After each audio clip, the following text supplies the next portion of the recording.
is Sheila Launcher. His favorite website is hassle-free-cashflow-investing.com. We want that 2% arbitrage spread. And so let's look at what happens when we make that spread even bigger. So let's remember the rule. Well, let's rebuild our chart and let's see if we can do this together. The first thing we're going to calculate is the cap rate, right? And there's a whole video series on how to calculate cap rate, but it looks basically like this. The cap rate is the NOI, net operating income, divided by the purchase price equals the cap, expressed as a percentage, right? So you're going to get like a 6% number there or an 8%, and cap rates are somewhere between, you know, it is possible to get a negative cap rate, but that wouldn't be a very good investment property. We're looking for cap rates that are at least 2% above the cost of borrowing. So when you're trying to figure out what's a good cap rate, you just say, well, what can I borrow money at? If you can borrow money from Guido down on the corner who's going to break your legs if you don't pay him back, and he charges you 12% for your money, right? You've got to find a cap rate, at least a 2% spread better, right? So you've got to have a 14 cap and on a 12 interest rate, because we're doing plus 2% on the rate. So here we go. Leverage ratio.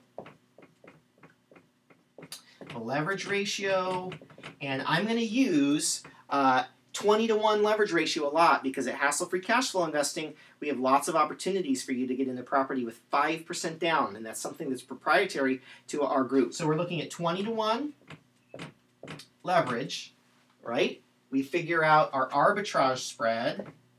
So our arbitrage spread, and this is pretty simple. Cap rate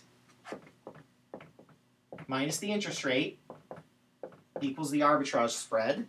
Okay, so I got leverage ratio, arbitrage spread, and you can figure out the rest from there. So if you've got a cap rate of 8%, an interest rate of 4%, your arbitrage spread is 4%.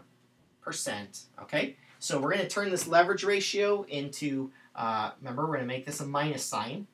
Right, so we've got 19 parts bank money. You're making a 4% spread on the bank's money plus the cap rate of 8%. 8% cap. Here's your spread.